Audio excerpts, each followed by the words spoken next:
Ganito nga pala struggle ko kapag ako'y magvi-video. Hindi ko na nga mapanindigan yung pag-upload ko ng mini vlogs ko araw-araw. Sobrang nakakapagod nga at nakaka-stress mga beshi. Yung tipo nga asikasuhin mo yung mga anak mo tapos may gawaing bahay pa tapos magre-record ka pa ng video. Whoops, wag niyo sabihin nagre-reklamo ako mga beshi. Share ko lang ba? SKL.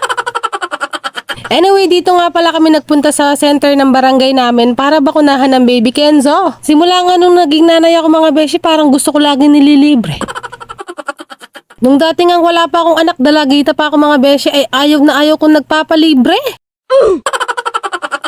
Nahihiya pa nga ako kapag may manlilibre sa akin. Baka umalma yung mga nakakakilala sa akin dyan. Uy!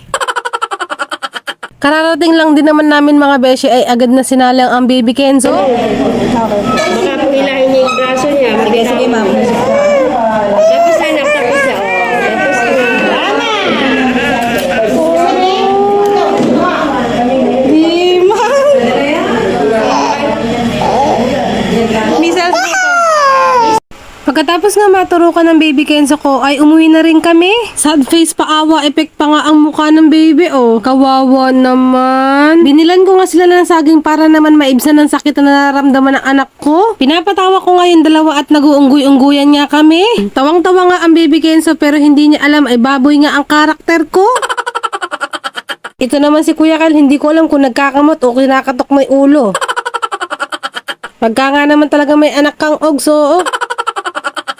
Anyway mga beshi, meron nga pala ako mga pinopromote na items or products sa TikTok. Itong account nga na ito ang ginagamit ko mga beshi. Baka naman gusto niyo i-check or i-follow ang aking account. Malapit na nga ang 12/12 at ibig sabihin nun ay sale na naman mga besh. Meron na ba kayong regalo sa mga inaanak nyo or sa mga mahal nyo sa buhay? Kung wala pa nga mga beshi, ay tingnan nyo na ang aking account. At panigurado may magugustuhan nga kayong mga panregalo doon. At alam ko naman pera na lang ang kulang.